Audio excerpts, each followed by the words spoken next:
अस्सलाम वालेकुम नाज़रीन, मैं हूँ सलवा हसनैन। आप देख रहे हैं सूर्या न्यूज़। आइए नजर डालते हैं आज की अहम खबरों पर। जैकबाबाद रिपोर्ट। आशिक हुसैन दायूद JUI की जानिब से इसराइल की गजा पर वहशतनाक बमबारी के खिलाफ यौम यकसा मनाया गया। जिला भर में मुजाहिरा। जमा के खुतबा में इसराइल की बर्बादी और फलस्तीन की आज़ादी की इज्तिमाई दुआएं। UN ह्यूमन राइट्स WHO की खत्म करन जो मुतालबा। JUI पारान पूरे मुल्क की तरह जिला भर में यौम यकसा मनाया गया।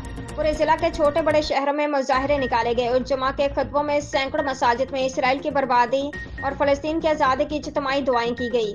इस मौके पर JUI के ज़ली अमीर डॉक्टर AG अंसारी ने खिताब में कहा कि जंग बंदी के खात्मे के बाद इसराइल वहशी दरिंदा बन चुका है। आलमी दहशतगर्द अमरीका भी उनका साथ हारी है, लेकिन पूरी दुनिया के मजलूम अवाम हमास के साथ हैं। इज्तिमात में फौरी जंग बंदी और इसराइल की दहशतगर्दी पर पाकिस्तान एटमी मुल्क होने के नाते अमली तौर पर फलस्तीनियों की मदद करे।